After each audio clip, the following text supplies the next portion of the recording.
Acclamons le Seigneur encore une fois. Il est grand, il est digne. Le seul qui peut comprendre notre souffrance, le seul qui peut nous parler. Bonjour à tous. Comme nous le louons, nous voulons aussi l'entendre nous parler.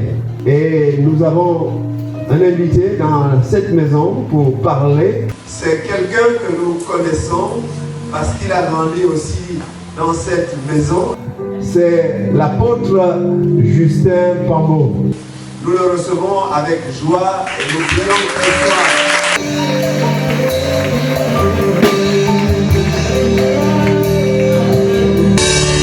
Alléluia. Alléluia. Gloire à Dieu. Shalom à vous. Que Dieu vous bénisse pleinement. Il y a celui qui est à ta gauche, que tu es au bon endroit. Alléluia. Et ce matin, je voudrais te dire que tu es au bon endroit. Parce que Dieu a une parole pour toi. Tu es au bon endroit et Dieu voudrait que tu sois quelqu'un d'exceptionnel avec le Seigneur. Amen, amen, amen. Est-ce qu'on peut faire une plus d'acclamation au Seigneur? Nous commençons par dire. Et on acclame le Seigneur très fort. Alors je voudrais vous poser une question. Est-ce que Dieu mérite qu'on l'acclame avec un doigt? Alors allons-y à deux. Et puis tapons fort. Alors, une question encore. Est-ce que Dieu mérite qu'on l'acclame avec deux doigts? Passons à trois. Et acclamons fort, avec le fort. Est-ce que Dieu mérite qu'on l'acclame avec trois doigts? Allons-y à quatre.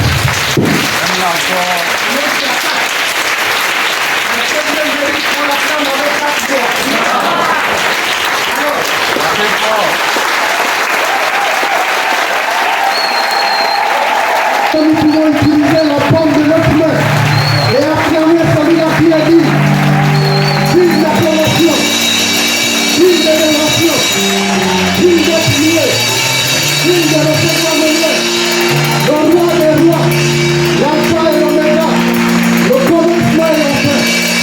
Est-ce que c'est mon cœur, c'est mon cœur? Gloire à Dieu. Merci Seigneur pour ta grandeur. Merci pour ta grandeur. Alléluia. Gloire à Dieu.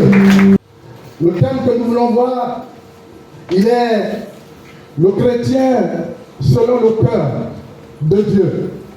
Et nous lisons un texte dans Nombre chapitre 23, le verset 19. Dieu n'est pas un homme pour mentir, ni fils d'un homme pour se repentir. Ce qu'il a dit, ne le fera-t-il pas? Ce qu'il a déclaré, ne l'exécutera-t-il pas? Dieu n'est pas un homme pour mentir, ni fils d'un homme pour se repentir. Ce qu'il a dit, ne le fera-t-il pas? Ce qu'il a déclaré, ne l'exécutera-t-il pas? Bien aimé, les hommes peuvent varier d'une parole à une autre. Mais je voudrais nous rassurer que la Bible nous dit que Dieu n'est pas un homme pour mentir, ni un fils de l'homme pour se repentir. Ce que sa bouche dit, sa main l'a accompli. Bien aimé, donc c'est pour nous dire de Dieu ne se contredit pas. Et Dieu amène toujours à la perfection ce que lui commence pour nous. Et ce matin, je voudrais partager certainement quelques points, trois axes, qui nous permettront de comprendre ce que nous devons faire pour comprendre l'espérance que nous avons en Dieu. Dieu, lorsqu'il nous choisit d'être son peuple, d'être ses enfants, parce que Dieu a quelque chose de spécifique pour toi. Dieu a quelque chose de spécial pour toi. Dieu voudrait t'emmener à bon port. Mais il s'avère que nous les hommes, quelquefois nous, comment dirais-je, nous ne réalisons pas l'espérance de vie que nous avons en Jésus-Christ. L'espérance que nous avons en Dieu, de ce que Dieu veut faire des choses avec nous. Alors ce matin, je voudrais dire à un homme, je voudrais dire à une femme, que Dieu t'appelle à être le chrétien selon son cœur. En fait, je n'ai pas voulu dire l'homme selon le cœur de Dieu, parce que l'homme peut varier. Mais ici, je voudrais bien qu'on fasse la différence entre l'homme et le chrétien. Parce que le chrétien, c'est quelqu'un qui a déjà une identité. Je n'ai pas voulu dire l'homme ou la femme ou l'enfant selon le cœur de Dieu. Le chrétien selon le cœur de Dieu. Bien aimé, le chrétien doit être fondé sur le Dieu d'espérance. Voilà un peu ce qui doit caractériser le chrétien. Donc, retenez que le chrétien doit être fondé sur le Dieu d'espérance. Le Dieu fidèle, puissant et plein d'amour. Pas l'homme, parce que l'homme, lorsque tu parleras à un homme dans la rue, il te dira par exemple, nous tous, nous sommes créatures de Dieu. Donc le Dieu fidèle d'abord. Dieu est un Dieu fidèle. C'est pourquoi la parole que nous venons de lire, il dit, il n'est pas un homme pour mentir. Dieu n'est pas un homme pour mentir. Donc ça, c'est les caractéristiques de Dieu. Un Dieu comment? Un Dieu fidèle. Est-ce que quelqu'un m'entend ce matin? Donc un Dieu fidèle. Et la fidélité de Dieu ne se contredit pas. La fidélité de Dieu reste dans une dimension assez forte qui amène le chrétien à avoir de l'espérance, qui amène le chrétien à comprendre que mon espérance est fondée sur le Dieu de gloire, sur le Dieu de l'espérance, le Dieu qui a créé toutes choses. Il est écrit dans Jérémie au chapitre 29, au verset 11, il est écrit, je connais les projets que j'ai formés sur toi. Dieu te prépare un avenir et il te prépare de l'espérance. Ça, c'est ce que lui il a prévu dans ses caractéristiques de fidélité. Et le passage qui était pleinement au peuple d'Israël à l'époque, où il les a menés à comprendre qu'il connaissait les projets qu'il a formés pour vous. Mais le Dieu de l'expérience me dit de te dire ce matin qu'il connaît les projets qu'il a formés sur toi. Lui connaît. Ce n'est pas à toi de faire d'abord le calendrier et de dire que voici le projet que j'ai. Non, réalise que tes projets doivent être fondés d'abord. Donc ton cœur doit être fondé sur le Dieu d'espérance. Lorsqu'il est fondé sur le Dieu d'espérance, c'est un équilibre, c'est un fondement qui doit être solide. Un fondement qui ne doit être déraciné par quoi que ce soit. Parce qu'il ne se repose pas sur ce que les hommes font, mais il se repose sur le Dieu que toi tu connais. Alors lisons le texte de Romains au chapitre 15, le verset 13. Il est écrit que le Dieu de l'espérance vous remplisse de toute joie et toute paix dans la foi pour que vous abondiez en espérance. Bien-aimés, l'espérance doit être quelque chose qui apporte la joie. Bien-aimés, le chrétien selon le cœur de Dieu doit être un chrétien qui est rempli de toute joie. Bien-aimés, la joie est un ingrédient qui caractérise ou sinon qui détermine le chrétien. L'apôtre Paul pouvait comprendre cela parce qu'il pouvait dire la joie du Seigneur est ma force. Voyez-vous, l'apôtre Paul avait compris cela. Donc, quelque chose qui est ta force, c'est quelque chose qui ne peut pas te brander. Quelque chose qui est ta force, c'est quelque chose qui t'amène à une autre dimension. Quelque chose qui est ta force, c'est quelque chose sur lequel tu peux t'appuyer. Et quand tu t'appuies, tu ne seras pas ébranlé. L'espérance, c'est quelque chose qu'on espère. C'est quelque chose dont on croit qu'elle va arriver. C'est quelque chose dont on croit qu'elle est là pour nous faire du bien. L'espérance est à venir. L'espérance ne nous fait pas regarder quelque chose qui s'est mal passé et qui m'amène au découragement. Le découragement peut me gagner. Mais lorsque le découragement veut me gagner, je tourne et je fixe mes yeux vers l'espérance. Le Dieu de l'espérance qui est le Dieu de la joie. Alléluia. Parce que le chrétien, recommencer n'est pas une faiblesse. Recommencer est quelque chose qui te permet de reprendre de l'ampleur, de reprendre de l'élan et de sauter plus haut. Paul l'avait compris. Parce que c'est que Paul vivait dans la proclamation de l'évangile ou dans la vie avec le Seigneur était dur. Paul traînait même une maladie. Mais il pouvait dire que ta grâce me suffit. Ce matin, réalise que le Dieu de l'espérance nous remplisse, te remplisse de toute joie et de toute paix dans la foi. Mais ici, ce n'est pas dans la paix des circonstances. Ici, c'est dans la paix de la foi. Bien aimé, la foi est un monde dans lequel nous le voyons là où nous partons. La foi n'a pas la vue. La foi n'a pas les sens. Parce que les sens, c'est le goûter. Les sens, c'est la vue. Les sens, c'est le toucher. Les sens, c'est l'odorat. Mais la foi n'a pas les sens. Les sens de la foi navigue dans le néant. La foi navigue dans le néant, bien aimé. Est-ce que vous pouvez dire que la foi est la monnaie qui ne se change pas? Mais elle nous permet de tout acheter dans le marché de Dieu. Lorsque tu iras en France, tu auras besoin de changer ta monnaie. Lorsque tu iras dans un autre pays, tu auras besoin de changer ta monnaie. Pour que ta monnaie s'adapte à ce pays. Mais je suis venu dire à un homme, à une femme, à un enfant, que la foi ne se change pas. Parce que la foi te permettra d'avoir ce que Dieu a prévu pour toi, au bon moment et au temps fixé par lui. La foi, ça c'est une dimension de foi. Une dimension haute, que mes sens sont stériles, mes sens sont arrêtés, mes sens ne voient rien. Mais je regarde à celui qui m'a envoyé, je regarde à celui qui m'a appelé, je regarde à celui qui a écrit la parole, et sa parole ne revient jamais à lui, sans avoir accompli les desseins auxquels elle a été accomplie.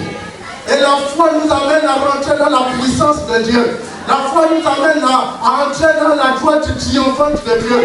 Parce que la joie triomphante de Dieu fait bouger les choses. Alors lis avec moi, si quelqu'un a le français pour moi dans cette salle, une autre version. Que le Dieu de l'espérance vous remplisse de toute joie et de toute paix dans la foi, pour que vous abondiez en espérance. Il dit pour que vous abondiez en espérance. Par quoi? Par la puissance du Saint-Esprit. Donc, ce n'est pas nos efforts, ce n'est pas notre dimension. Ça, il dit pour que nous abondions. Abonder, c'est quelque chose qui va abonder, qui va déborder, qui va remplir, qui va jusqu'à couler jusqu'à toucher les autres. Il dit par quoi? Par la puissance du Saint-Esprit. Ça, c'est la dimension du Saint-Esprit. Bien-aimé, par la puissance du Saint-Esprit. Sinon, laissons les Bibles. Mais si Dieu dit par la puissance du Saint-Esprit, c'est qu'il y a une puissance dans le Saint-Esprit. C'est qu'il y a une autre dimension dans l'action du Saint-Esprit. La dimension qui peut t'amener à abonder. La dimension qui peut t'amener du réel, donc du naturel au surnaturel. Il dit, et du plein amour. Donc le chrétien doit être fondé sur le Dieu d'espérance, fidèle, puissant et plein d'amour. Quand Dieu t'aime, Dieu te saisit par ta puissante main. Et quand lui te saisit par ta puissante main, Dieu ne te relâche point. Parce que c'est par amour qu'il te tient. Il s'est dit que mon fils peut me lâcher. Mais lorsque moi je le tiens par ma surmain, je ne pourrais pas relâcher sa main parce que Dieu t'aime. Mais souvent, ce que nous faisons, c'est nous qui tenons la main de Dieu.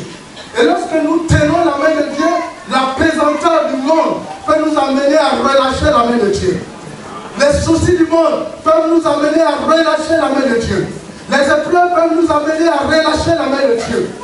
Mais, bien aimé, change la compréhension en faisant en sorte qu'au lieu que ce soit moi qui tienne la main de Dieu et que je sois épuisé selon la pesanteur du monde. Regardez cette pochette.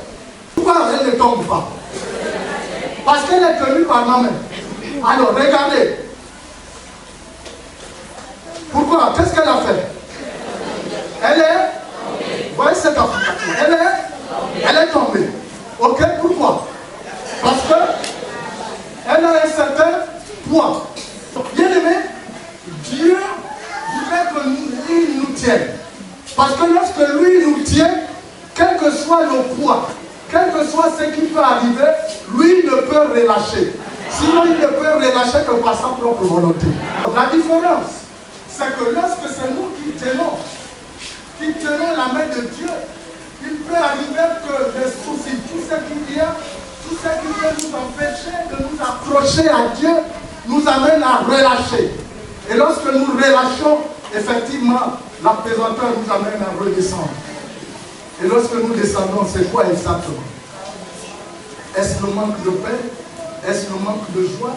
Est-ce la préoccupation de beaucoup de choses à la fois? Est-ce le fait que nous ne pouvons pas tenir Dieu parce que nous faisons des comparaisons qui ne sont pas celles de Dieu?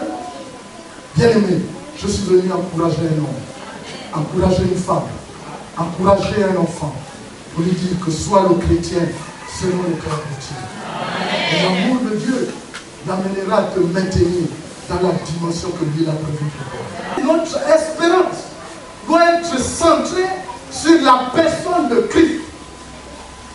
Lisons 1 Timothée au chapitre 1, le verset 1. Paul, apôtre de Jésus-Christ, par ordre de Dieu notre Sauveur et de Jésus-Christ notre espérance. Ici, l'apôtre Paul réalise que son espérance est centrée sur la personne de Christ, la personne de Jésus. Bien aimé, le chrétien selon le cœur de Dieu doit réaliser continuellement et en permanence que son espérance doit être centrée sur la personne de Christ. Bien aimé, ici Paul l'avait compris. Paul, l'apôtre de Jésus-Christ, par ordre de Dieu. Il dit par ordre de qui? De Dieu, notre Sauveur. Et de Jésus-Christ, notre espérance. Une espérance en toi va t'amener à comprendre les bienfaits de Dieu dans ta vie. Va t'amener à comprendre ce que Dieu est encore capable de faire. Bien aimé, il a dit, toi en tant qu'enfant, il t'a dit, à tous ceux qui l'ont reçu, à ceux qui croient en son nom, il a donné quoi? Le pouvoir. Le pouvoir de faire quoi? De devenir enfant de Dieu. Donc si cette dimension n'habite pas encore en toi, bien aimé, tu ne réaliseras pas la dimension que Dieu fait pour toi. Il dit à tous ceux qui l'ont reçu et à ceux qui croient en son nom, il a donné le pouvoir. Bien aimé, le pouvoir ne se confère pas n'importe qui. Comment? Ici, il dit qu'il donne ce pouvoir à tous ceux qui l'ont et à tous ceux qui croient. Tu as deux choses à faire. Deux choses capitales. Si tu ne fais pas ces deux choses capitales, bien aimé, le pouvoir ne serait pas le tien.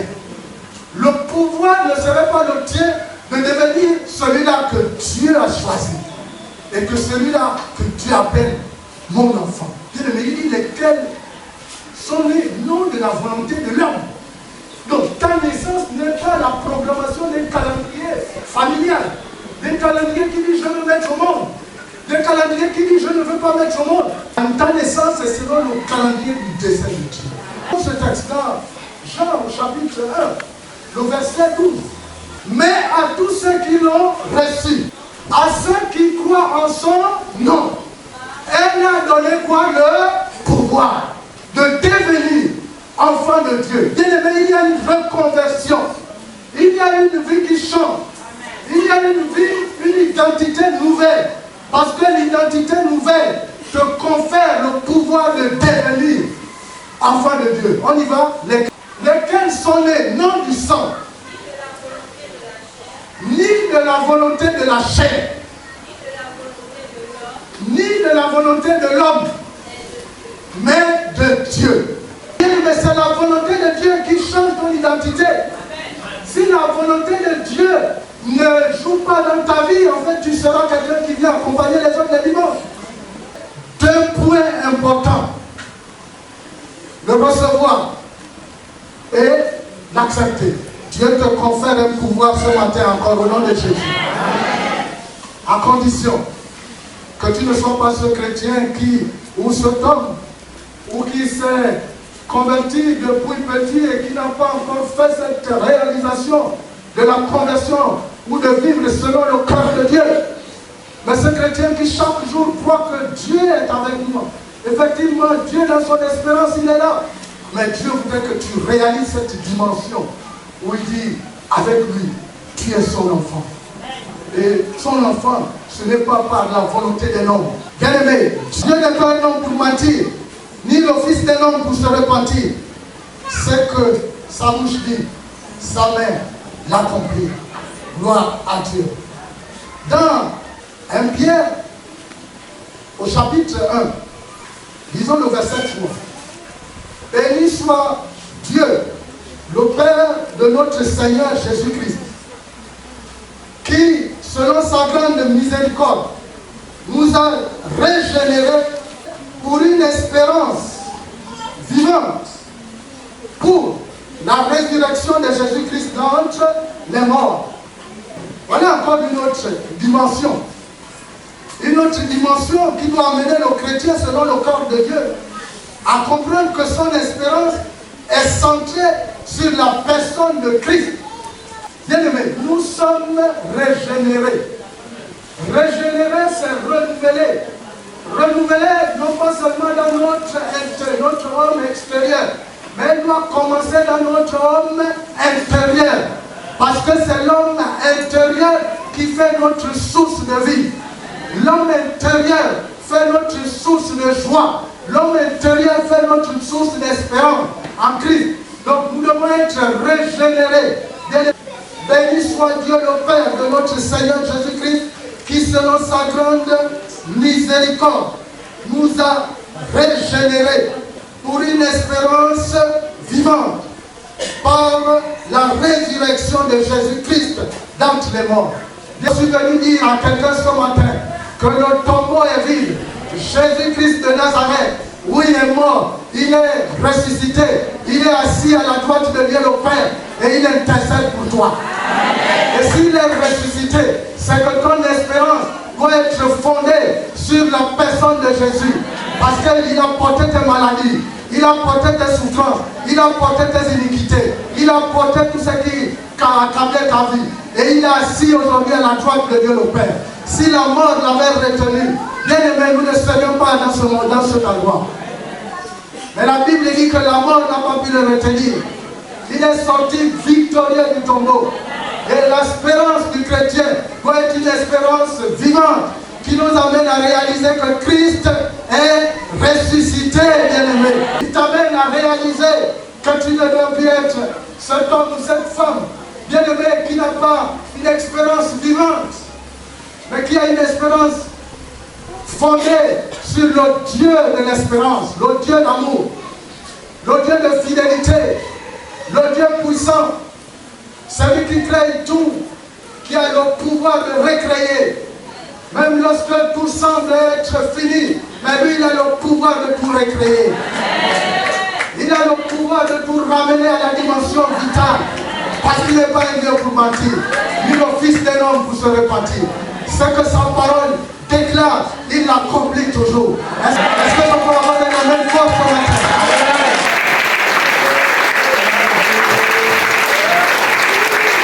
Et ce matin, sa parole déclare la vitalité dans ta vie, la vitalité dans ton être tout entier.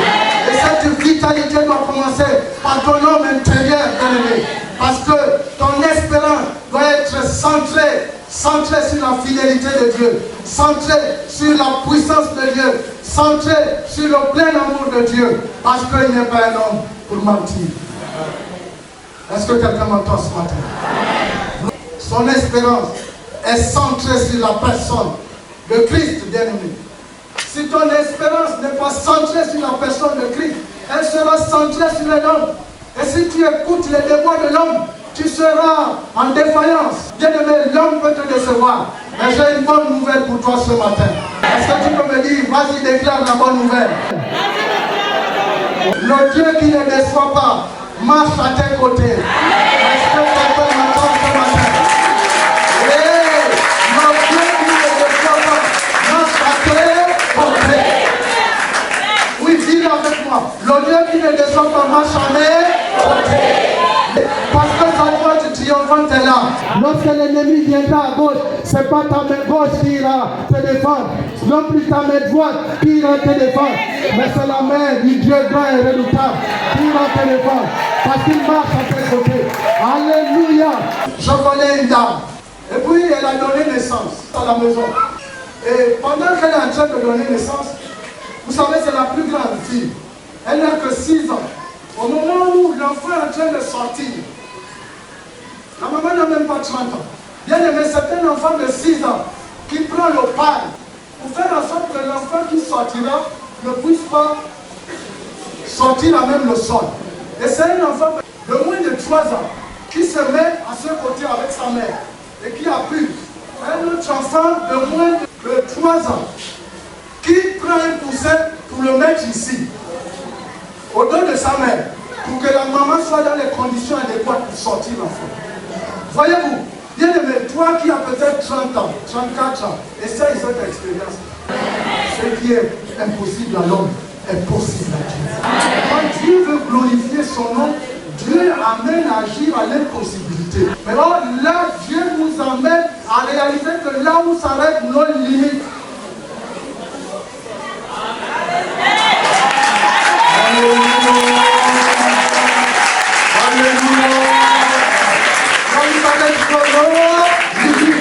là où s'arrêtent nos limites, c'est là où Dieu commence. Et quand il commence, il t'amène à une autre dimension. Parce que tu n'es pas n'importe qui. Elle doit t'amener à vivre dans la sanctification. Ça, c'est la dimension de l'espérance de Dieu. 1 Jean, au chapitre 3, le verset 3, il est écrit: quiconque a cette espérance en lui se purifie comme lui-même est pur. Dieu nous amène à cette dimension. C'est la parole de Dieu, bien aimé, comme lui-même est pur. Et Tite, au chapitre 2, le verset 13, en entendant la bienheureuse espérance et la manifestation de la gloire du grand Dieu et de notre Sauveur Jésus-Christ. En fait, le chrétien doit vivre une expérience assez vivante. Parce que même après la mort, bien aimés, nous serons revêtus d'habits les plus resplendissants. Jean 1,12. Le pouvoir de marcher sur les serpents, sur les scorpions et sur toute la puissance de l'ennemi. Et il te dit, rien ne pourra te lui. Réalise que c'est en lui que vient la richesse, que vient l'honneur. C'est de lui que vient la domination sur tout. C'est dans sa main que sont la force, la puissance. Et c'est dans sa main qu'il a le pouvoir de tout agrandir et de tout fortifier. Selon 1 Chronique, au chapitre 29, le verset 11-12. Ce matin, 3 points ont voulu sortir de ma pensée. De réaliser que Dieu veut t'amener à être le chrétien selon le cœur de Dieu. Et être le chrétien selon le cœur de Dieu, Dieu veut t'amener à être le chrétien. Donc le Dieu, nous comprenons que le chrétien doit être fondé sur le Dieu d'espérance, le Dieu fidèle, le Dieu puissant et plein d'amour. Nous devons comprendre que notre espérance doit être centrée, notre expérience doit être centrée sur la personne de Christ, la personne de Jésus-Christ. Et en toi, notre espérance est aussi bien heureuse et elle doit être sanctifiée. Parce que Dieu est avec nous. Puisse Dieu bénir sa parole et bénir chacun de nous. Au nom de Jésus.